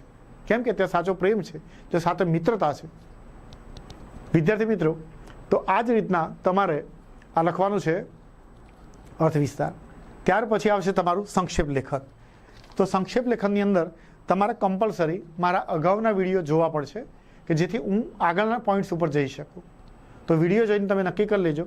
પણ ટૂંકમાં માહિતી આપી દઉં છું કે સંક્ષેપમાં એવું કરે છે વિદ્યાર્થી મિત્રો કે 2 પંક્તિ ઉપરની, 2 નીચેની, 1 વચ્ચેની લખે છે, કાં તો ઉપરની નીચેની છોડી દે અને વચ્ચેનું લખી દે છે. એમ નથી કરવાનું. સંક્ષેપ તમારે ધ્યાનપૂર્વક વાંચવાનું છે. એ સંક્ષેપ શું કહેવા માગે છે, એ શું કહેવા માગે છે એનું તમે રીડિંગ કરો. એની અંદર તમારે તમારા વિચારો રજૂ નથી કરવાના. સંક્ષેપની અંદર ફરી વિદ્યાર્થી મિત્રો કહી દઉં છું કે તમારા વિચારો તમારે રજૂ નથી કરવાના. એ સંક્ષેપની અંદર તમારે એક કામ કરવાનું છે કે એ શું કહેવા માગે છે, એ જે કહેવા માગે છે એને શોર્ટમાં તમારે રજૂ કરવાનું છે, તો એ સંક્ષેપ લેખન થયું છે. બીજું કે સંક્ષેપ લેખનની અંદર કેટલાક વિદ્યાર્થીઓ એવું કહેતા હોય કે સર સંક્ષેપની અંદર અમારે શીર્ષક કઈ રીતે આપવું. વિદ્યાર્થી મિત્રો, તો અહેવાલ માટેની તૈયારી કરું છું, તો કે સંક્ષેપની અંદર શીર્ષક કઈ રીતે આપવું, તો એ ફકરો જેને લગતો છે એના લીધે તમે કોઈ પણ શીર્ષક તમે આપી શકો. એમાં કોઈ પ્રૂફ નથી હોતું કે એની અંદર કોઈ એવું મેચ નથી કે 1 + 1 = 2 થાય છે. 1 + 1 = 2 નથી થતા, અરે સોરી થાય છે, પણ ગણિતની અંદર થાય છે. ગુજરાતીની અંદર બધાના ટાઇટલ સરખા નહીં આવે, બધાના અલગ અલગ આવશે. એટલે તમને એક જ સલાહ આપું છું કે આખું સંક્ષેપને ધ્યાનપૂર્વક વાંચવું, એ શાના વિશે કહેવા માગે છે એ તમારે શોર્ટની અંદર લખવાનું, એને સંક્ષેપ થયો. અને એ ફકરો શાના વિશે છે એને ટૂંકમાં લખો, એ શીર્ષક થયું. ત્યાર પછી અહેવાલ આવે. તો વિદ્યાર્થી મિત્રો, થોડોક સમય મારે થોડોક વધુ લેવો પડશે, પણ અહેવાલની અંદર જો કે હું આ સ્ક્રીનની અંદર જે મૂકું છું એના વિશે બહુ સમજાવતો નથી, તમે સ્ક્રીનશોટ પાડી લેજો કે સ્કૂલની અંદર કોઈ પણ પ્રોગ્રામ થશે તો એ પ્રોગ્રામની અંદર તમે આ જે અહેવાલ મેં લખેલો છે ખાલી તમારે ખાલી જગ્યાઓ જ પૂરવાની છે અને ખાલી ટાઇટલ ચેન્જ કરવાનું છે, તો બધા અહેવાલ સ્કૂલના પ્રોગ્રામના આવી જશે. તો વિદ્યાર્થી મિત્રો, સમજાવતો નથી, તમને સ્ક્રીનશોટ પાડવા માટે માની લો કે ઉપર ટાઇટલ છે કે શાળા દ્વારા યોજાયેલ વિવિધ કાર્યક્રમના અહેવાલ, પછી જ્યાં લખેલું છે કે અત્રેની ખાલી જગ્યા શાળાના નયનરમ્ય પ્રાંગણમાં, એટલે તમારે જે તમારી સ્કૂલનું જે નામ લખવું હોય, તમારે જે તારીખ લખવી હોય એ તારીખના રોજ ગુજરાત રાજ્યના શિક્ષણ મંત્રી બોલાવો, આરોગ્ય મંત્રી બોલાવો, નામ ખબર ના હોય તો તમને યોગ્ય લાગે એનું નામ લખો, તમે એ ઉપસ્થિત રહ્યા હતા. આ કાર્યક્રમના અતિથિ વિશેષ તરીકે અમદાવાદ શહેરના, હવે અમદાવાદના વિદ્યાર્થીઓ વિડીયો જોતા હોય તો અમદાવાદના લખે, ગુજરાતના બીજા કોઈ સ્થળેથી વિડીયો જોતા હોય તો એ વિદ્યાર્થી એમના શહેરનું નામ લખી શકે અને એના શિક્ષણાધિકારી શ્રી ખાલી જગ્યા સાહેબ અથવા તો ખાલી જગ્યા બેન ઉપસ્થિત રહ્યા હતા. પછી અહીં રખિયાલ વિધાનસભાના ધારાસભ્યો, તમારે તમારા વિસ્તારનો વિધાનસભા લખવો. માની લો કે તમે લુણાવાડા વિસ્તારના છો તો તમે લુણાવાડા વિધાનસભાને લખશો, તમે ગોધરાના છો તો ગોધરા લખો, પછી તમે આણંદ છો તો આણંદનું લખો, મહેસાણાનો વિસ્તાર છે કોઈ, ખેરાલુ વિસ્તાર છે તો ખેરાલુનું લખો, સૌરાષ્ટ્રનો કોઈ ખંભાળિયા જિલ્લો છે તો તમે એ લખી શકો કે એમણે સ્થાન શોભાવ્યું હતું. આ પ્રસંગે સ્થાનિક કોર્પોરેટરશ્રી, અગ્રગણ્ય વરિષ્ઠ નાગરિકોની સાથે ઉપસ્થિત વિદ્યાર્થી વાલીઓનો વિશાળ સમુદાયમાં સમાજમાં વ્યાપેલી શૈક્ષણિક જાગૃતિની પારાશીશી બની રહેશે અથવા તો બની રહ્યું. કાર્યક્રમની શરૂઆત સ્તુતિ વંદનાથી કરવામાં આવી. હવે વિદ્યાર્થી મિત્રો, કોઈ પણ સ્કૂલનો કાર્યક્રમ હોય તેમાં સ્તુતિ વંદના જ કરવામાં આવે. પછી શાળાની અહીં જોડણીમાં ભૂલ છે કે કુમારિકાઓના સ્વાગત ગીતથી એ કાર્યક્રમની શરૂઆત કરવામાં આવી. ત્યારબાદ શાળાના આચાર્યશ્રી, તો જે તમારી સ્કૂલના સાહેબ હોય એમનું નામ લખવાનું કે આ સાહેબે મહેમાનોને પરિચય કરાવ્યો. ત્યારબાદ વર્ગ પ્રતિનિધિ દ્વારા સર્વે મહેમાનોનું પુષ્પગુચ્છથી સ્વાગત કરવામાં આવ્યું. શાળાના નિરીક્ષક શ્રી ખાલી જગ્યા સાહેબ, તમને જે યોગ્ય લાગે સાહેબનું નામ લખવાનું છે. કાર્યક્રમનું પ્રયોજન સ્પષ્ટ કર્યું કે આપણા જે વૃક્ષારોપણ માટે ભેગા થયા, કે બ્લડ દાન માટે ભેગા થયા, કે કોઈ રમતના માટે ભેગા થયા, કે બીજા કઈ પ્રવૃત્તિ માટે ભેગા થયા, તો કે એનું પ્રયોજન સ્પષ્ટ કર્યું. તથા શાળાની સમાજ જીવનને લગતી અનેક શિક્ષણ સિવાયની પ્રવૃત્તિઓનો ચિતાર રજૂ કર્યો. ત્યારબાદ મુખ્ય મહેમાનશ્રીએ દીપ પ્રગટાવી અને જે કાર્યક્રમ હતો, વૃક્ષારોપણ હોય તો વૃક્ષારોપણ અથવા તો જે સ્કૂલનો પ્રોગ્રામ હોય એ કાર્યક્રમનું ઉદ્ઘાટન કર્યું. ત્યાર પછી કોઈ જવાહરલાલ નહેરુ કે ગાંધીજીના તેલ ચિત્રને પુષ્પહાર કે સૂતરની આંટી પહેરાવી વૃક્ષારોપણ કાર્યક્રમના પ્રતિકરૂપે, જો વૃક્ષારોપણ કાર્યક્રમ કર્યો હોય તે શ્રદ્ધાંજલિનો હોય તે પ્રતિકરૂપે એક ગુલાબનો છોડ વાવ્યો, અથવા તો કોઈ ઉદ્ઘાટન કર્યું હોય, કોઈ પ્રદર્શન ખુલ્લું કર્યું હોય તો રિબિન કાપી. પછી કોઈ શિક્ષકની વિદાય હોય તો નિવૃત્ત શિક્ષક શ્રી ખાલી સાહેબનું સાલ ઉડાડીને સન્માન કર્યું. એ તમારા માત્ર ચેન્જ કરવાનું છે. પછી એમને સન્માન આપીને અભિવાદન કર્યું, અથવા તો શાળાના તેજસ્વી વિદ્યાર્થીઓને ઇનામ વિતરણ કર્યું. પછી રિમોટ કંટ્રોલની સ્વિચ દાબી વિજ્ઞાનના મેળાનું ઉદ્ઘાટન કર્યું કે ભાઈ કોણે કર્યું, તો કે આ સાહેબે. શું કર્યું, તો કે ઉદ્ઘાટન કર્યું. આ પ્રસંગે અતિથિ વિશેષ શ્રી, પછી તમારે જે નામ લખવું એ પ્રસંગ અનુરૂપ ઉદ્બોધન કર્યું. અને આ પ્રસંગે મુખ્ય મહેમાન શ્રી ખાલજીકા સાહેબે પોતાની આગવી શૈલીમાં બોલતા જણાવ્યું. પછી એમને જે પ્રોગ્રામ હોય એના વિશે તમારે લખવાનું છે. અને છેલ્લે શાળાના વરિષ્ઠ શિક્ષક શ્રી ખાલજીકા સાહેબના આભાર પ્રવચન સાથે કાર્યક્રમનું સમાપન કરવામાં આવ્યું અને અંતે સૌ અલ્પાહાર લઈને છૂટા પડ્યા. સહ અભ્યાસિક પ્રવૃત્તિઓ દ્વારા વિદ્યાર્થીઓના સર્વાંગી વિકાસ માટે જરૂરી એવા આ કાર્યક્રમની નોંધ અગ્રગણ્ય અખબાર કે વર્તમાનપત્ર, સિટી ચેનલ, શાળાના મુખપત્ર, શિક્ષણ ભાગમાં સાદર લેવામાં આવી. તો વિદ્યાર્થી મિત્રો, તમારે સ્ક્રીનશોટ પાડવો હોય તો હું થોડું પાછળ લઈ લઉં છું. માની લો કે તમે આટલી વસ્તુનો સ્ક્રીનશોટ પાડી લેજો. આ પાડી લીધા પછી હું થોડું સ્ક્રોલ કરું છું, થોડો પ્રોબ્લેમ છે, પછી આટલાનો સ્ક્રીનશોટ પાડી લેજો, આટલાનો સ્ક્રીનશોટ પાડી લો, પછી આ વસ્તુનો સ્ક્રીનશોટ પાડી લેજો. ત્યાર પછી વિદ્યાર્થી મિત્રો આવો એક રથયાત્રાનો અહેવાલ છે જે બોલતો નથી, તમારા માટે વાંચવા જેવું છે. તો રથયાત્રાના અહેવાલનો તમે સ્ક્રીનશોટ પાડી અને શાંતિથી વાંચજો તો તમને એમ થશે કે અમે કેટલું લખીએ અને અમારાથી કેટલું ભૂલી જવાય છે. તો વિદ્યાર્થી મિત્રો સ્ક્રીનશોટ પાડવા માટે હું થોડું સ્ક્રોલ કરતો જાઉં છું, સાઈડમાં ખસી જાઉં, આટલાનો સ્ક્રીનશોટ પાડી લો, પછી તમારે આ બીજો સ્ક્રીનશોટ પાડવો પડશે, આટલાનો સ્ક્રીનશોટ પાડી લો, પછી હા 2 સ્ક્રીનશોટમાં તમારું પૂરું થઈ જશે. વિદ્યાર્થી મિત્રો ત્યાર પછી આવે છે નિબંધ. તો નિબંધની અંદર કે કયો નિબંધ પૂછાય છે, ફોરએવર નિબંધ તો કયા, તો કે ભાઈ માતૃપ્રેમ છે, શૈશવના સંસ્મરણો છે, પરિશ્રમ જ પારસમણી છે, અત્યારે માની લો કે મેળો જે છે જે અત્યારે ભરાયો કુંભ મેળો, તો એને લગતું પણ પૂછાઈ શકે. હવે છેલ્લું ઉદાહરણ તરીકે આજના વિડીયોનું કે માની લો કે પરિશ્રમ વિશે નિબંધ પૂછાયો, તો તમારે કોઈ પણ નિબંધને અનુરૂપ પંક્તિ લખવાની છે. परिश्रम विषय लखो तो शुरुआत पर लखવું પડે કે तकदीर के खेलों से कभी निराश नहीं होते, मेहनत करने वाले कभी उदास नहीं होते, हाथ की लकीरों पर यकीन मत करना क्योंकि तकदीर तो उनका भी होता है जिनके हाथ नहीं होते. અને પછી તમે લખી શકો કે પરિશ્રમ રૂપી પારસમીના સ્પર્શ વડે વ્યક્તિએ ધરતીના ઊંડાણો ખેડ્યા છે, સાગરના જળ ડહોળ્યા છે, અવકાશના ગૂઢ રહસ્યોને ઉકેલ્યા છે, ધરતી ઉપરથી કરોડો કિલોમીટર દૂર વસતા ચંદ્ર ઉપર ઉતરાણ કર્યું છે, તેનસિંગ અને હિલેરીએ હિમાલયની એવરેસ્ટ શિખર સર કર્યું છે, નીલ આર્મસ્ટ્રોંગે ચંદ્રની ધરતી ઉપર પગ મૂક્યો છે. પરિશ્રમ રૂપી પારસમીના સ્પર્શ વડે વ્યક્તિ જીવનની આગને પણ બાગમાં બદલી શકે છે. અને પછી તમે લખી શકો કે સિર્ફ બાતે બનાકર કોઈ કામ નહીં હોતા, સચ્ચી લગન કે બિના નામ નહીં હોતા, 14 સાલ વનવાસ में गुजारे बिना यहाँ अपने आप કોઈ રામ નહીં હોતા. આવી પંક્તિઓ લખેલો નિબંધ હોય તો તમે સારા ગુણની અપેક્ષા રાખી શકો. એ સિવાય એના અનુરૂપ પંક્તિઓ માની લો કે ઉદ્યમે નહીં સિદ્ધંતી કાર્યાણી નહીં મનોરથૈ નહીં સુપ્તસ્ય સિંહસ્ય પ્રવિશંતિ મુખે મુગાહ. એ જ રીતના તમે બીજા પણ એની અર્થવિસ્તારને લગતી હોય પંક્તિઓ તો એ પણ તમે રજૂ કરી શકો. અને આ રીતે તમે નિબંધ લખો તો તમે સારા ગુણ પ્રાપ્ત કરી શકો. વિદ્યાર્થી મિત્રો, મને વિશ્વાસ છે કે આપને સંપૂર્ણ ખ્યાલ આવી ગયો હશે. મેં આખી વાત સમજાવવાની શક્ય હોય એટલી કોશિશ કરી છે, પણ છતાંય માની લો કે રીડિંગ કરવું છે એ તમારો વિષય છે. તમારે કેમ રીડિંગ કરવું છે, હવે આપની પાસે થોડાક જ દિવસ વધેલા છે, તો થોડા દિવસની અંદર મતલબ 4 જ દિવસ વધેલા છે અને 4 દિવસની અંદર આપણે સંપૂર્ણ તૈયારી કરવાની છે. તો જે પ્રમાણે મેં સૂચના આપી કે ભાઈ 1 દિવસની અંદર તમે સંપૂર્ણ પાઠના પ્રશ્નોના સવાલ જવાબ તૈયાર કરો, જેની અંદર ગ્રામર આવી જાય, એક વાક્યના સવાલ આવી જાય, કયું પાત્ર કોણ બોલે છે, બધી જ વસ્તુ. બીજા દિવસે બધી જ કવિતાઓ, ત્રીજા દિવસે ટોટલી ગ્રામર, અને ચોથો દિવસ આવે ત્યારે તમારે સંપૂર્ણ માની લો કે અહેવાલ અસ્વિસ્તારને આ બધી વસ્તુ લખવાની છે, અરે રીડિંગ કરવાનું છે.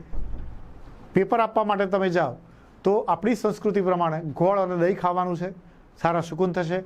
જગ્યાએ તમે સમય પહેલો પહોંચી જજો, ક્યાંક ટ્રાફિકનો પોઈન્ટ અભાવ, ટ્રાફિક ભીડ થઈ ગયેલી હોય, એટલો બધો ટ્રાફિક જામી ગયો હોય કે તમે ડિપ્રેશનમાં આવી જશો. માટે સમય કરતાં થોડાક વહેલા નીકળજો. આ મારી આપને સલાહ છે.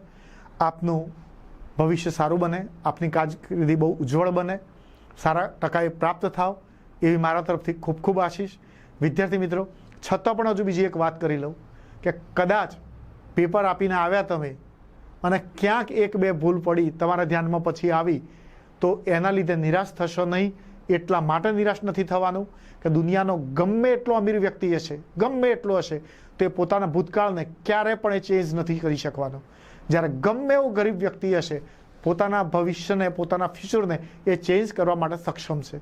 ભૂલ થાય જ, એટલે ભૂલ થઈ ગઈ પછી એને ભૂલી જવાની છે, પણ બીજી વખત ભૂલ ના થાય એનું આપણે ધ્યાન રાખવાનું છે. અને બીજી વાત કે કેટલાક વિદ્યાર્થી મિત્રો એટલા બધા નર્વસ થઈ જાય છે કે પોતે સુસાઇડ કરવા માટે પ્રેરાય છે. તો તમે એટલું યાદ રાખજો કે એસએસસીની પરીક્ષા હોય કે જીવનની કોઈ પરીક્ષા હોય, તો પરીક્ષા છે, એની માર્કશીટ છે, એ કાગળનો ટુકડો છે, જ્યારે તમે તમારા માતા પિતા માટે તમારા જીગરનો ટુકડો છો. તો એ કાગળના ટુકડા માટે કોઈના જીગરનો ટુકડો ક્યાંય ના જાય, ક્યાંય બીજાના કોઈ ખરાબ પગલું ના ભરે, એ મારી ખાસ વિનંતી છે. વિદ્યાર્થી મિત્રો, ખૂબ ખૂબ સફળ થાવ. અહીં વિડીયો પૂરો થતો નથી. આપણે દરેક વિડીયોની અંદર જેમ ગીતાનું અધ્યયન કરીએ છીએ એમ ગીતાના શ્લોકનું અધ્યયન કરીશું અને ત્યાર પછી જ આપણો વિડીયો અહીં સમાપ્ત થયેલો ગણાશે. અસ્તુ.